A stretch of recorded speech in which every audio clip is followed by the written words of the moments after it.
Welcome to Category Visionaries, the show dedicated to exploring exciting visions for the future from the founders who are on the front lines building it. In each episode, we'll speak with a visionary founder who's building a new category or reimagining an existing one. We'll learn about the problem they solve, how their technology works, and unpack their vision for the future. I'm your host, Brett Stapper, CEO of Frontlines Media. Now let's dive right into today's episode.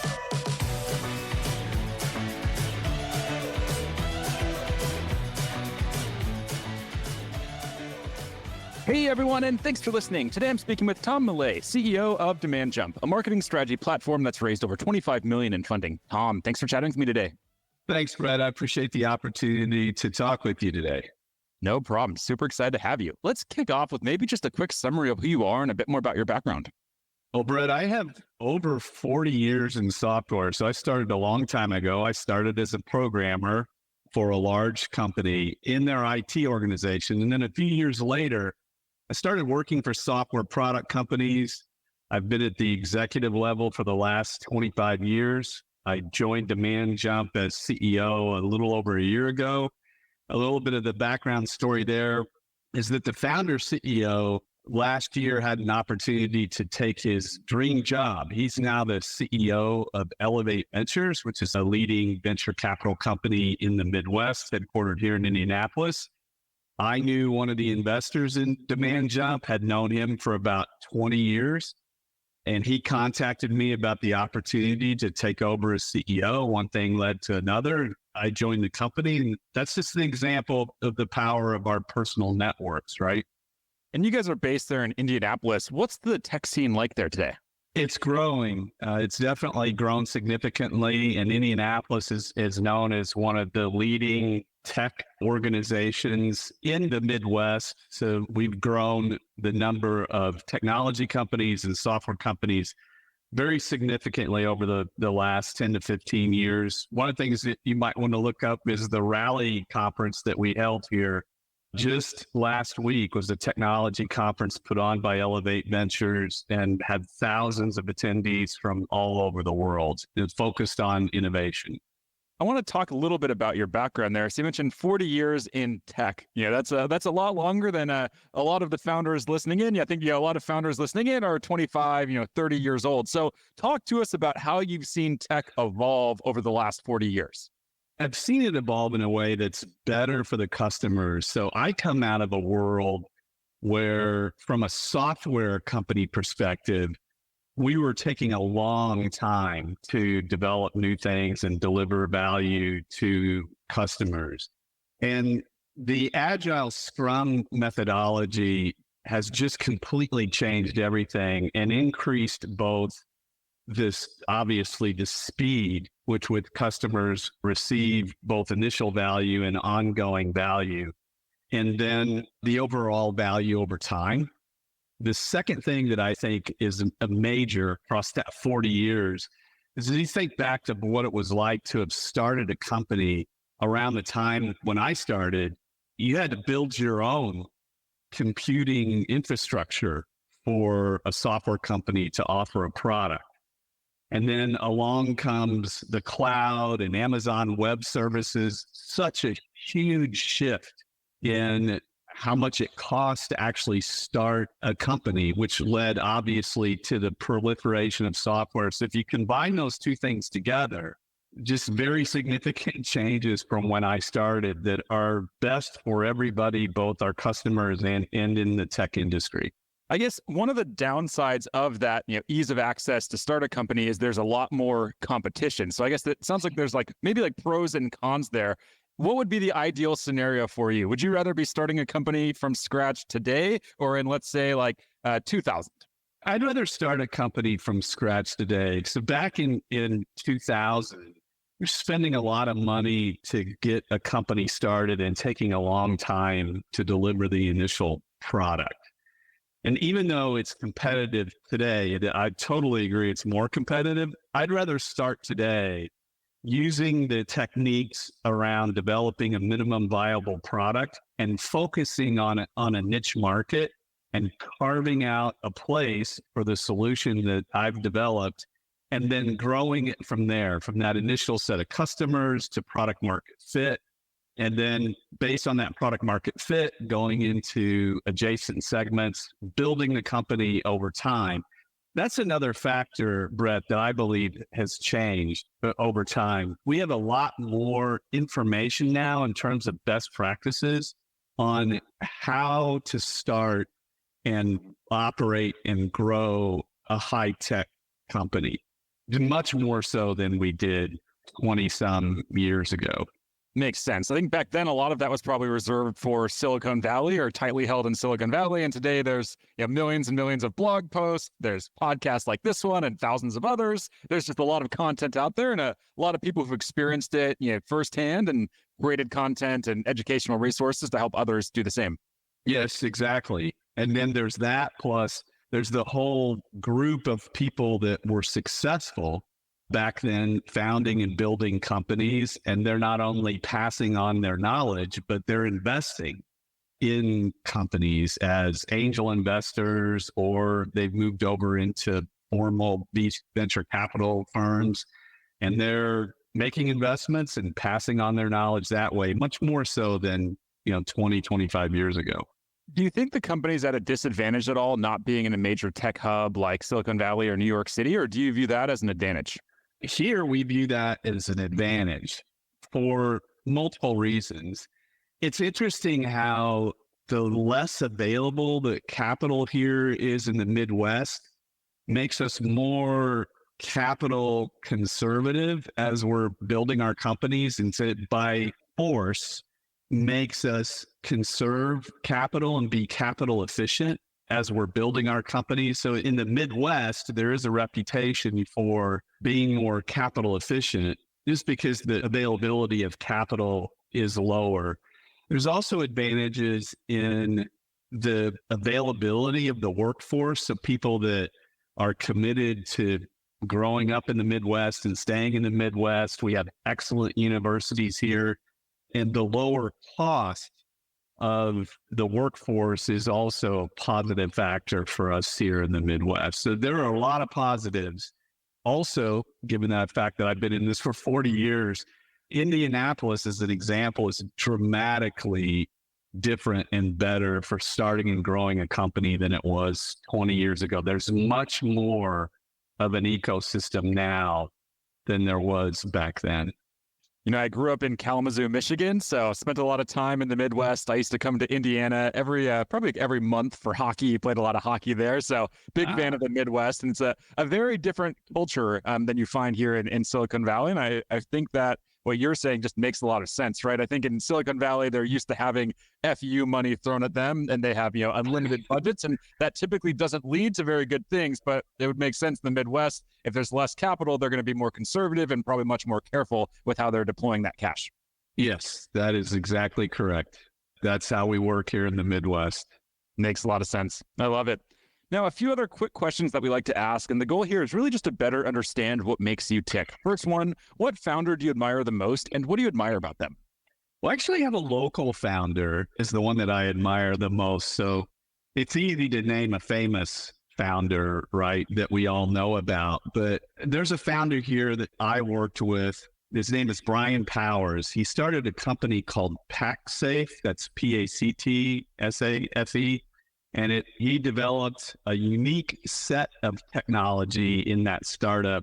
It's now called ClickWrap technology. But just to give you a quick example of what it is, a few years back when we were all accepting the initial agreement on an e-commerce site, or when we first signed up for Uber or DoorDash or something like that, either as a customer or as a driver, in that example, there was actually no physical record of that specific transaction, which led to some legal issues down the road on both sides. And what Brian and his early team did was he had a background as an attorney. So he solved that problem and built technology that would record that. And founded the company in 2013, sold it to Ironclad for a very good return for investors, sold it in 2021 to Ironclad, which is a contract management SaaS company. And what I really like about Brian is that he's just one of the people I've met that has a very high level of common sense and practicality, kind of similar to the last conversation that we just had. He was just so practical in how he ran his company. And there was a factor there, and he had started his own law firm, went out on his own. He was in his 40s when he founded PackSafe, and had a lot of experience that he applied to starting a software company and running it and successfully growing it.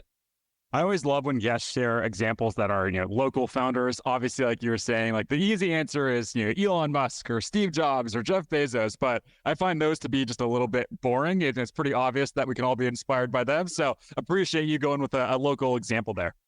Well, thanks. Happy to do that. I worked with Brian and with PackSafe as a consultant. So I feel a sense of, first of all, I understand the situation at a detailed level, but also I made a tiny little contribution to the success of PackSafe, helped them out with a couple of things. So it's just a great story for us here in Indianapolis. Now, what about books? And the way we like to frame this comes from an author named Ryan Holiday. He calls them quick books. So a quick book is a book that like rocks you to your core, really influences how you think about the world and how you approach life. Do any quick books come to mind for you? I'm going to apply that question, Brett, to the high-tech industry specifically, rather than in general in my life. So in general in my life, my answer would be the Bible. Specifically to high tech, my answer to that is a classic, Crossing the Chasm. Had a significant impact on me and people that I worked with back when that book came out. So the concepts there around solving a mission critical problem, focus, building your company niche by niche, is the foundation of what I've done ever since that book came out. And if you're okay with it, I'd like to give you a second one that references Crossing the Chasm as kind of an updated version and has some similar concepts in it. Is that okay with you? Of course. There's a book called From Impossible to Inevitable that came out just a few years back. The co-authors are Jason Lemkin of SaaStr and Aaron Ross of Predictable Revenue. And Aaron is the founder of the sales development concept and actually wrote a book called Predictable Revenue that we now all follow as that's how we do sales development. And he went on to lead his current company, which he called Predictable Revenue. So Jason and Aaron got together to write this book, and I'd highly recommend it if you're starting a high-tech company as to the concepts in that book. For example, part 1 is called Nail a Niche. I've read all 3 of those books, and I'm a huge fan. I read the Aaron Ross book back in like 2014, and used that to build our first sales team and sales org, and just got a lot of value out of it. And then with Crossing the Chasm, what I find most fascinating about that book is that despite the fact that it's 30 years old now, it's still so incredibly relevant. And when I was first recommended to read that book, I looked at it and what am I going to get from a book that's written in the 80s and 90s? Like, what am I going to learn today about these problems that I'm facing? And I was completely wrong. As I dug into it, I found that, no matter how much technology has changed, like these principles are still here. And it just doesn't really matter what technology it is or what time period it is. There's just core principles here that just don't really change. Yeah, I totally agree. And I did a couple years on my own as a consultant, and I was developing some material and helping some companies, and I was walking them through the concepts in Crossing the Chasm. I'd read it and applied it, but I hadn't actually looked for any further material for years. So I started doing some searches. It's like, wow, Crossing the Chasm is still referred to in very recent articles, and it was written 25, 30 years ago. And here are these people developing content around startup best practices referring to the book. And it wasn't just 1 or 2 references. It was all over the internet with recent examples of content that referenced the Crossing the Chasm book. So fascinating. Now let's switch gears here and let's dive deeper into DemandJump. So at a high level, what problem do you solve? We solve the problem of how does a company increase their organic search engine rankings? How do they go from where they're at to getting higher levels of rankings on the available search engines, primarily Google? And so how we solve that problem is we help our customers understand what new content to develop and what content to change. and how to structure it in order to improve your search engine rankings for our customers. And so the way that we do that is if you give us a topic that you want to be a thought leader in, a topic that's important to you. To give you an example of what I mean by topic, most of our customers, the way they structure their website, they either have top-level menu items that are basically the answer to our question of what are your topics that you're interested in, or they'll structure it underneath a menu item like solutions. So they use one or two of those techniques. If you go into the customer that's doing the solutions and that's a top-level menu item on their website, you'll generally see a list of items that make sense for, well, this is what they want to be known for. They want to describe in general what this solution is. They want to answer the question you just asked me. What problem does it address? How does it address it? Why are they better? So all of that writing that they do around that, what we do is we bring in the network of search data on that topic. So it's way more than just the individual keywords. It's that at that topic level, what your target market is searching on, we bring in all that data from Google. We understand that data. We apply some unique math to it that is built upon a new content strategy methodology called pillar-based marketing. That's where the how do you structure your content comes in.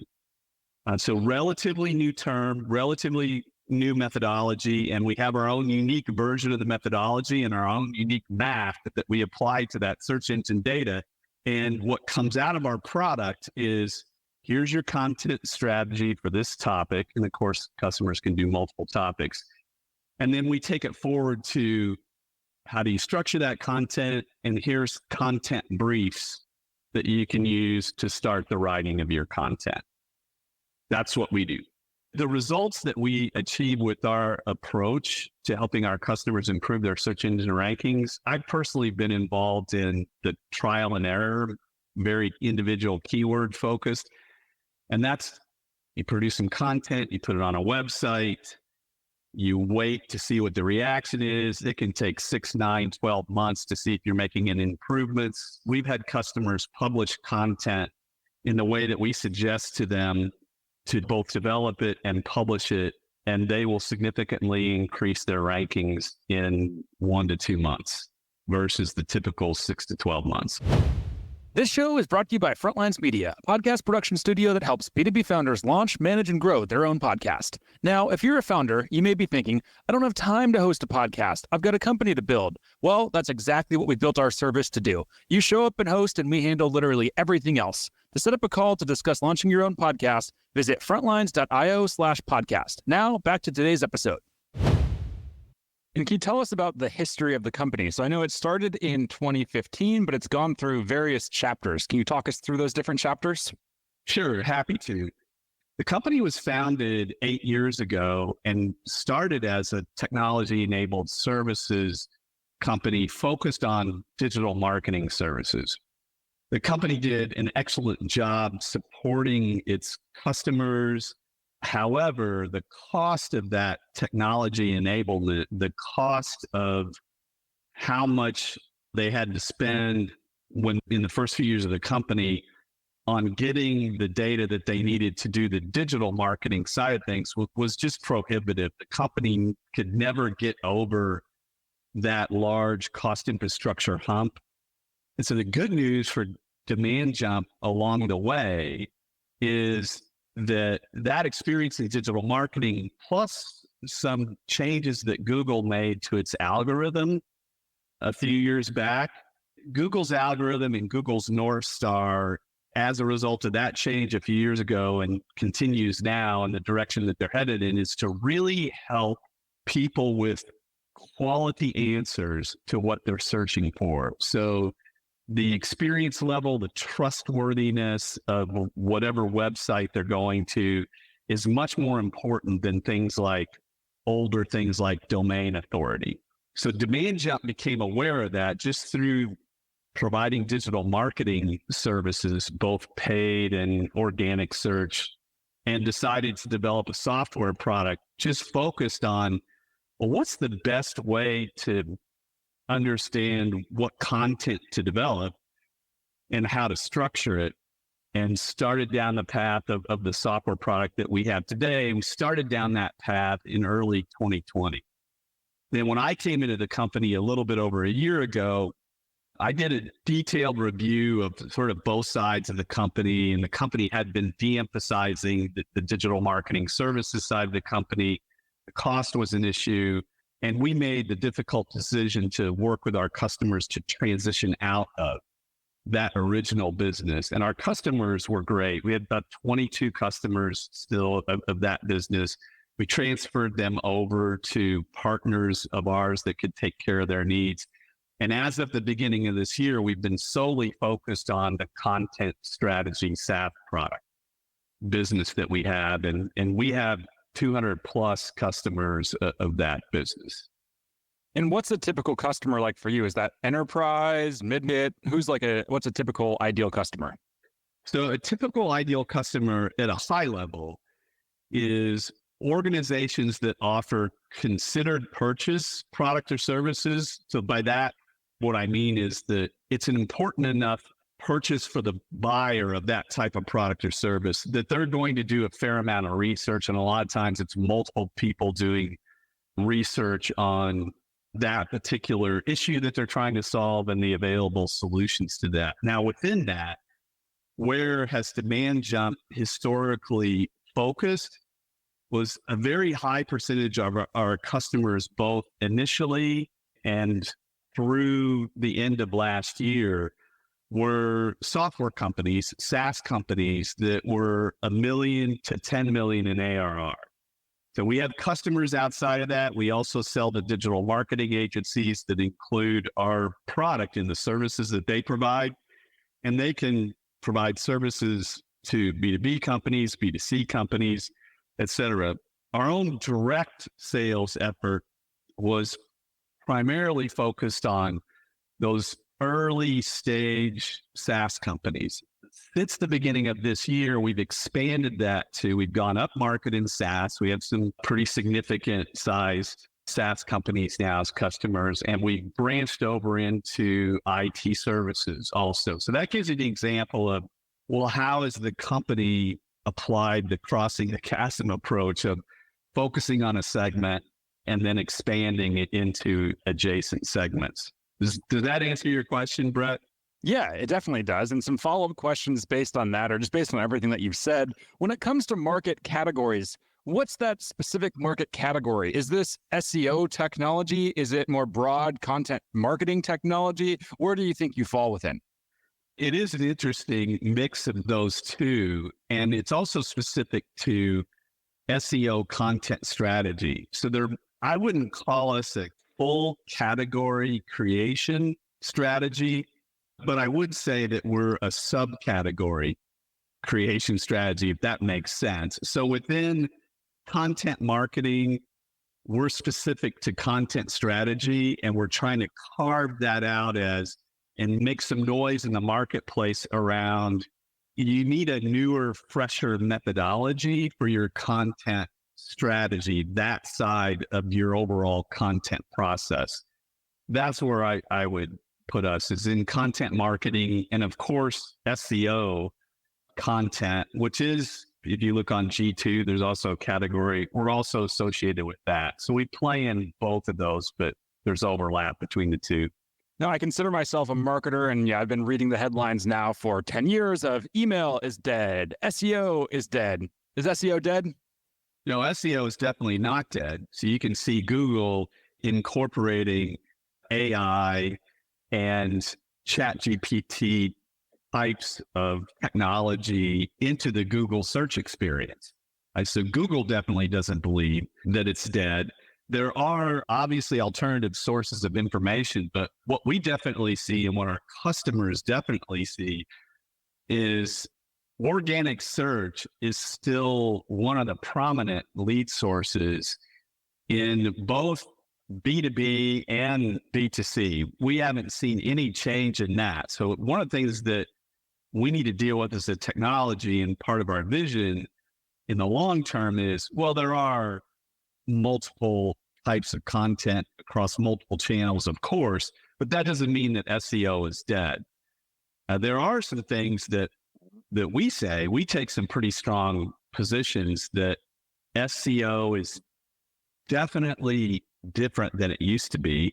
We've taken a strong position that domain authority is dead. So that concept of backlinking and the importance of backlinking, we take the position that that is nowhere near as important to Google now as the authority that you are on the topic that you're writing on, because they're trying to help people find quality content. They're no longer primarily measuring that by how many backlinks that you have to content that they recognize and understand. So that old way of doing SEO, we would argue, is mostly dead. But SEO in general, definitely not. Now, I talk with a lot of founders about how there's just a lot of noise in every industry today, and every industry just has more vendors than ever before. And whenever I have those talks, I end up referencing that famous MarTech landscape that I'm sure you've seen before, yes, where they started tracking it in 2010, and there were 100 vendors, and then now the map is just kind of like a joke. You can't even see the companies. There's 10,000 vendors now on it, something crazy like that. So there's a lot of noise in MarTech. What do you do to stand out and cut through and rise above all of that noise? Well, I think there's two things that are related. One is the more that a startup can do something it's difficult to do a full category creation strategy now, but the more that a startup can do something where it is different enough that when you think it through, it's I'm going to try to position that as a subcategory, something that is very new and different. So if you're going to do that, there's a couple things that come out of that, which is it is going to take longer with that type of strategy, but I think it's more successful in the end. It does take longer than the normal 2 to 3 years of a successful startup to get to that 2 million in annual recurring revenue, where that leads to high growth if you're venture funded. The category, even subcategory creation, what I would recommend that we all recognize is it just takes longer. Now, what are we doing at DemandJump, given that is our strategy? We're doing two things in order to stand out. One is that last fall, we started participating in more and more industry events and we became much more focused on, we want to earn our way into a speaking position at events. And that does require a new message. You need to be working on something that's new and different, that is going to attract the attention, not only of the event organization that's putting on the event, but the audience in attendance. That's how you get asked back to do multiple events that event organizer may be putting on across the country. The second thing that we've done is our chief solution officer and the original co-founder CEO of DemandJump co-authored a book called Pillar-Based Marketing. And that book was published at the end of March of this year. And just to give you an example of what can happen, the publisher told us that we'd be doing good to sell 1,000 copies of that book in the first year. And it's been out about 6 months and we've sold over 2,500 copies. So if it's new enough and it's a fresh enough idea, both in your solution, you can put that in your positioning and messaging, obviously, and then stand out from all the noise that is out there, because what you're doing is so new and different. I like what Jason Lemkin has to say, which is your solution needs to be 10 times better than what is out there. And working until you find that and you get the product market fit with something that's 10x better, there'll be a way to market it with a message that is different. And as long as you focus on a niche, make sure you're doing the nail a niche, crossing the chasm type approach. I think that's the best way to build a company over time. Now, as I mentioned there in the intro, there's been 25 million to date. I know that's been spread across, all these different chapters of the company, and you were involved in kind of the later chapters. But if we just focus on fundraising so far, what have you learned about fundraising throughout this journey? I've learned that it's more difficult than it was when I went into it, number one. The second thing is I've learned that once the funding is raised, being conservative with that capital and being capital efficient, it is important for raising the next round. So how well you use that capital will lead to what level of valuation that you're able to achieve with that capital, which of course leads to the next round of funding going well. And that's a good lesson, especially in times like this. So I'm not saying anything that is really unique.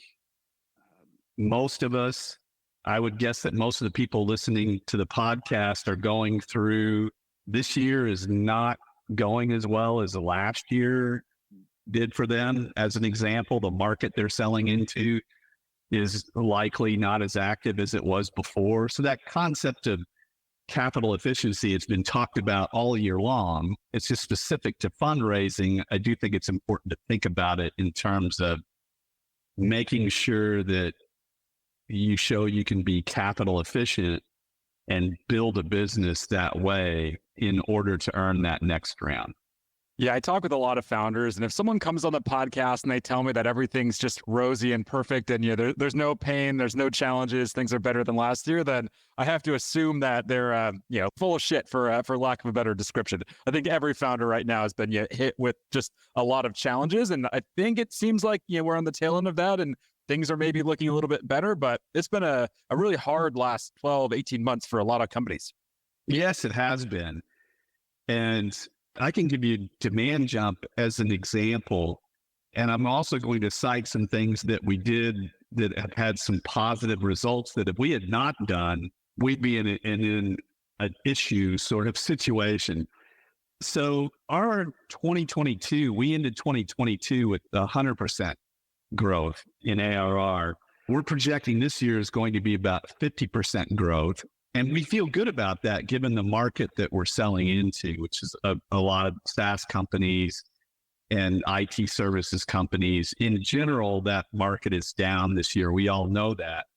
But some interesting things that we did that I hope will be helpful is if you look at for DemandJump, I was looking at our January through August period of this year compared to last year, and we've more than doubled the ACV of our sales that we make with our direct sales team.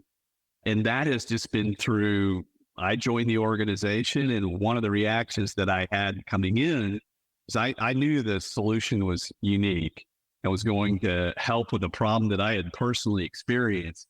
And one of my reactions when I came into the company was, we're not charging enough. We're not capturing our fair share of the economic value of the transaction between us and our customers. So we've raised our prices a couple times since I joined, and that's what has led to this increase in new customer ACV. And a very similar story for the sales made through our channel, where our marketing agency partners are using our solution to provide their services. That ACV increase in the January through August period compared to last year has been 35%.